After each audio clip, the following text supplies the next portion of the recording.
Jangan mati dulu. Nunggu di ACC jadi apa? Kekasih. Nanti baru mati. Jadi intinya beragama itu rileks. Ada diskusi, ada somasi, ada komplain. Enggak apa-apa. Yang penting ini karena merasa nyaman dengan Allah Subhanahu wa Ta'ala. Makanya Nabi itu paling senang sama orang-orang desa itu. Saya ini meskipun banyak baca kitab, tapi sudah memutuskan Islam saya itu gaya Arabi, gaya orang-orang kampung sing badawa-badawa itu enggak priayi lah. Karena yang masuk surga awalan itu yang orang-orang enggak priayi itu. Karena malaikat repot tuh kalau ngadepi orang-orang enggak priayi ini. Saya pernah ada guru, ini betul ini kisah nyata, ada guru mau dipidanakan gara-gara buka tes SD loh Pak Kures, kan sudah disegel. Sama dia dibocorkan supaya santrinya lulus semua, SD-nya lulus semua.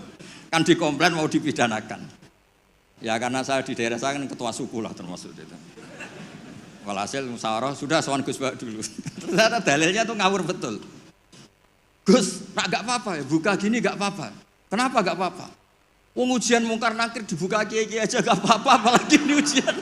Ujian mungkar nakir kan sudah dibuka, marah buka.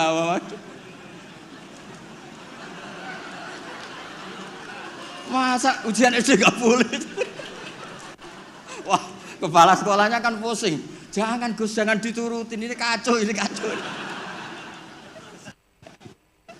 Ya saya bilang akhirnya, ya masalahnya kepala sekolah sama polisi itu tidak mungkar nakir. Jadi ya beda. Gitu Gus, ya tak kira sama Gus. Jadi ujiannya mungkar nakir saja bisa dibuka, bisa dibocorin. Masa ujian SD tidak boleh katanya.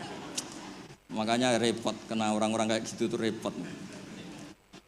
Nah orang Arabi itu logikanya seperti itu. Tapi jangan ditiru ya, tadi yang di Indonesia enggak boleh tetap kalau itu. Bisa di penjara kamu.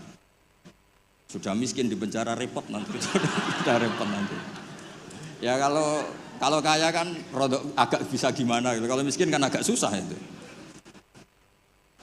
Ya agak gimana-mana pokoknya kalau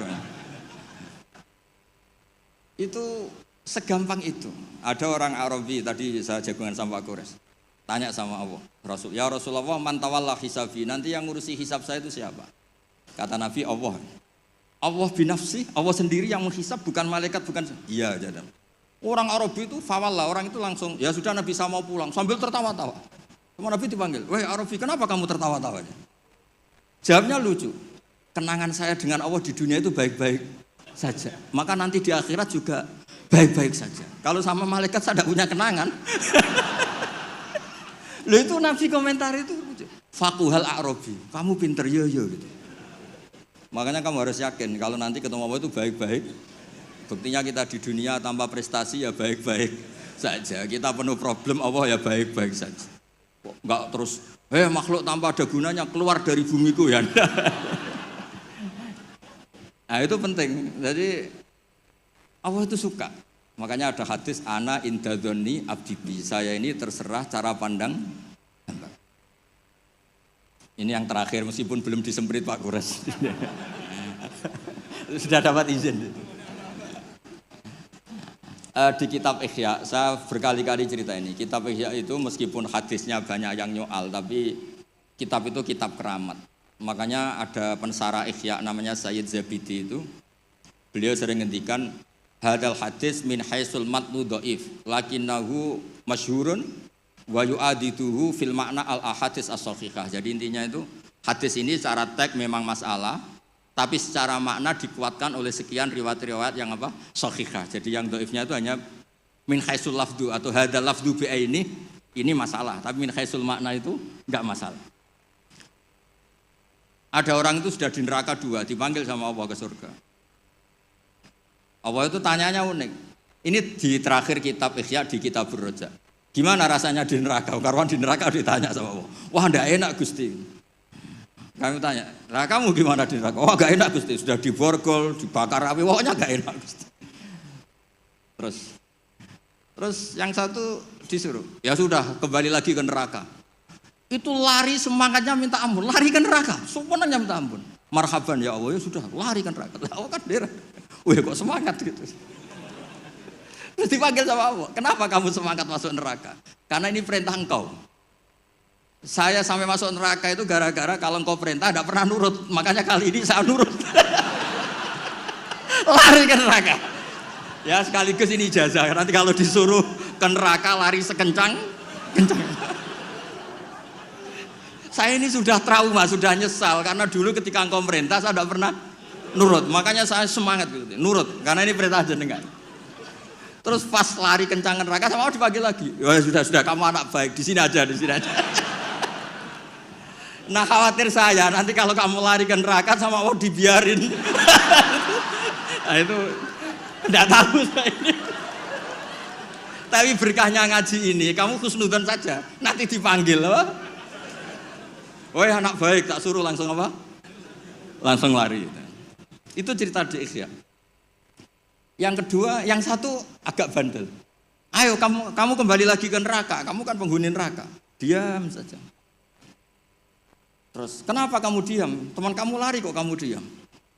Saya itu yakin ketika engkau memanggil saya ke surga, itu tidak akan lagi mengeluarkan dari surga. Itu keyakinan saya. Dari GR.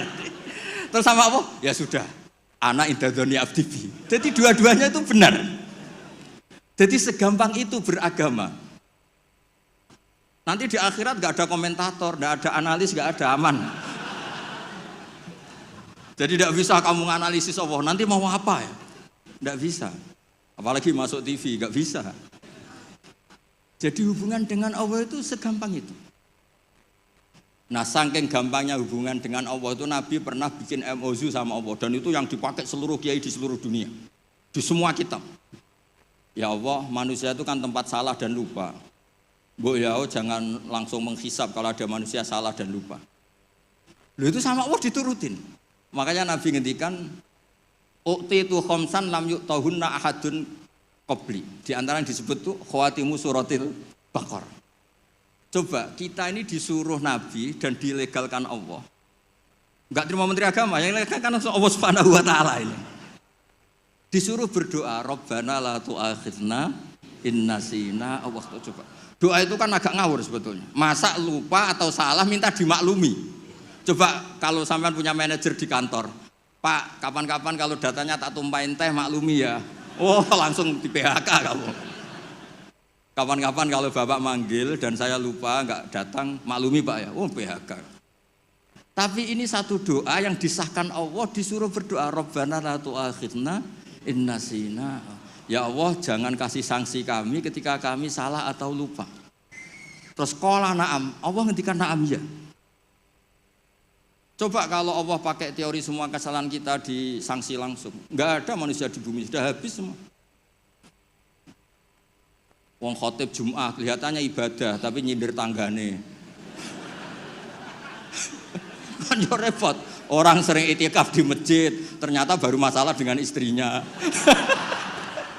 Wan semuanya masalah. Ngustad kadang ya profesi lain nggak pernah prospek terus profesi ustad. Oh repot semua. Ada yang tidak ngustad, sok-sokan ikhlas bertani, ternyata nggak pernah ngajar. Akhirnya satu kampung bodoh semua. Semuanya masalah.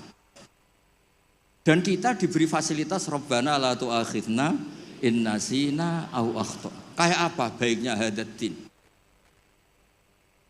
Makanya belum ada kata yang ngarang Hikam Ibnu Athaillah sekarang, enggak ada sebaik Allah. Kalau orang lain maklumi kamu karena enggak tahu borok kamu, tapi Allah ini tahu borok kamu, tahu salah kamu tapi tetap maklumi. Makanya mas sahibaka man sabika wa bi aibika alim. Ini enggak ada yang nemani kamu, tahu aib kamu sebaik Allah. Makanya kitab Hikam itu ada kata-kata yang bagus. Innama akromaka jamilu satri. Ketika kamu terhormat itu sebetulnya saking pandai-pandainya Allah menutupi aib kamu. Coba misalnya rata-rata ini bapak-bapak, ibu-ibu nikah sama perempuan itu pilihan terakhir apa pilihan sejati? Terakhir kan? Coba itu kalau direkam. Saya sebetulnya cinta ini tapi enggak dapat ya dapatnya. Terus itu terekam. Kayak apa prahara keluarga itu? Saya sebetulnya ingin ini, tapi gak kesampaian, akhirnya sedapatnya. Istri kamu ya ada rekaman gitu, mertua kamu ya punya rekaman itu. Sebenarnya saya gak suka sama mantu ini, tapi berkali-kali ikhtiar, dapatnya ini. Coba kalau orang Indonesia mulai zaman Pak Karno sampai sekarang terekam.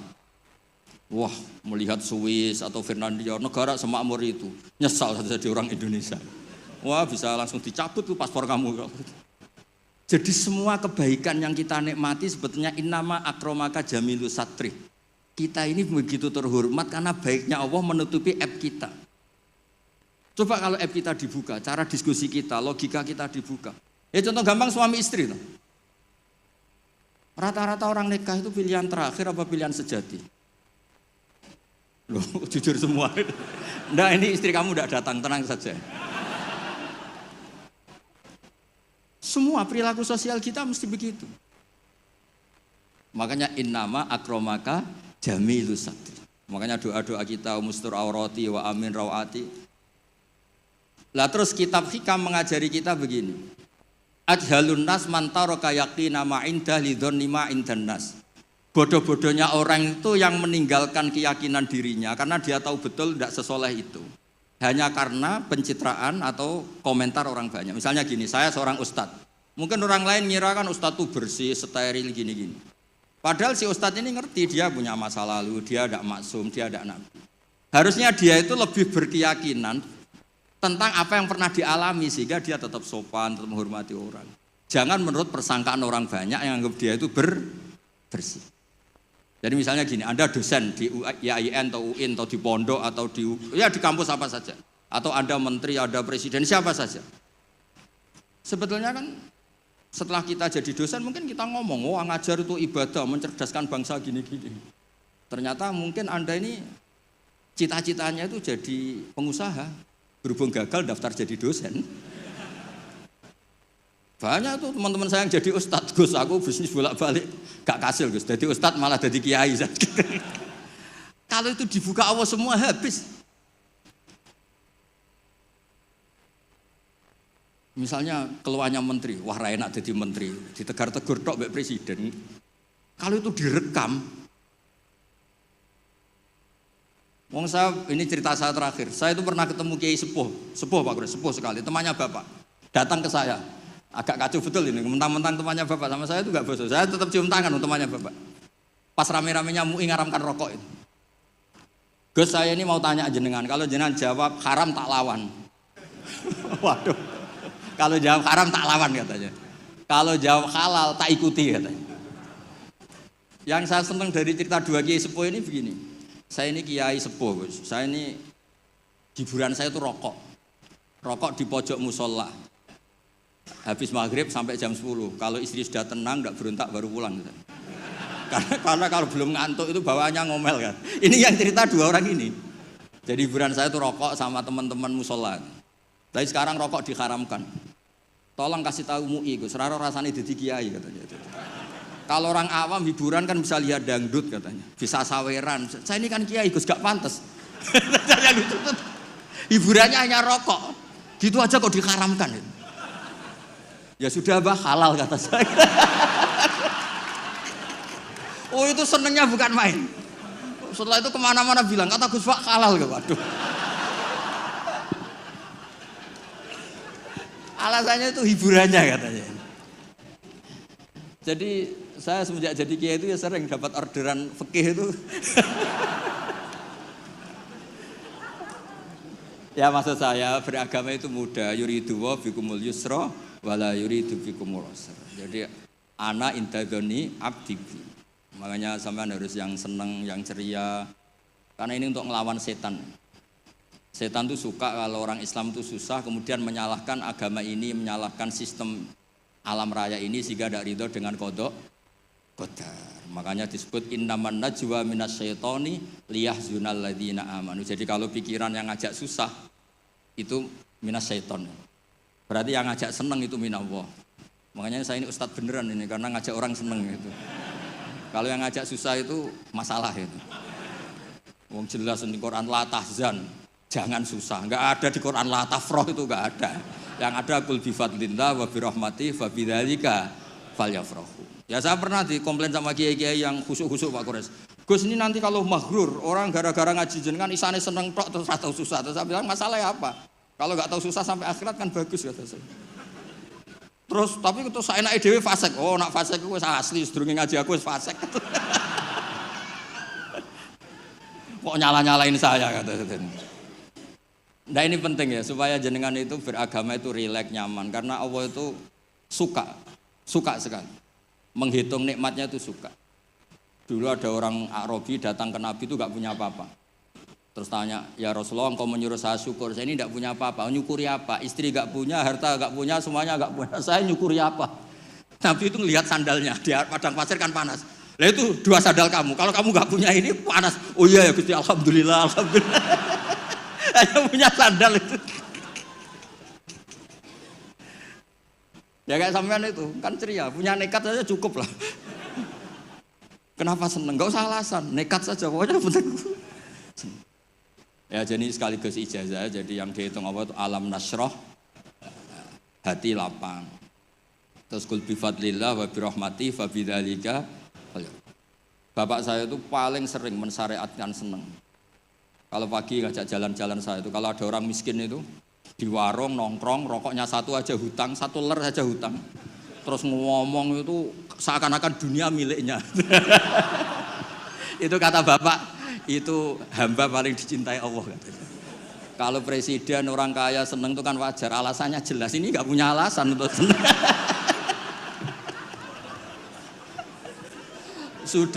Sudah biar tetap seneng gitu. Nanti kalau gugat Allah malah repot kan. Kalau gugat Allah malah apa? Repot. Lu itu betul. Orang itu masih hidup kalau ketemu saya. Gak enak Gus dadi jenengan dadi kiai. Nakal ra pantes, gak mulang gak pantes. Enak dadi kula Gus, apa wae pantes. Wah, repot. Ya sudah gak apa-apa, sementing kamu gak gugat Allah kata saya itu. Karena tadi ketika orang-orang miskin dikelola nyuwun sewu orang yang tidak bertuhan, ini terus malah yang digugat Allah Subhanahu wa taala. Makanya Sayyidina Umar dari sekian sanad, ini biar kita sepak kures. Dari sekian sanad yang saya terima dari guru-guru saya, dari Mbah Mun, dari itu Sayyidina Umar itu punya riwayat dari Rasulullah itu unik. Innallaha kallafani an asrifa an hudu'a. Ya saya ulang lagi. Innallaha kallafani an asrifa an hudu'a. Allah itu memaksa saya supaya apa-apa itu gak melibatkan Allah. Karena kalau apa-apa melibatkan Allah, kalau Allah kuasa kenapa ada orang miskin? Kalau Allah kuasa kenapa ada orang terlantar? Malah repot semua. Orang dilatih Islam menyalahkan dirinya sendiri. Rabbana dzolamna anfusana. Makanya Umar terus pidato, jika ada orang yang tidak makmur ketika saya jadi khalifah, salahkan Umar, jangan nyalahkan Allah. Anda punya pemimpin yang tidak becus. Kalau Sayyidina Ali mirip cuma agak kacau. Diskusinya agak kacau. Tapi kacau ilmiah tetap bagus. Ada orang ngelapor, ya Ali, ketika kita dipimpin Umar, dipimpin Abu Bakar, Umar baik. Kenapa setelah engkau pimpin kacau? Konflik, kata Ali. Ketika Abu Bakar, Umar mimpin, itu rakyatnya baik-baik kayak saya. Pas saya mimpin rakyatnya kayak kamu.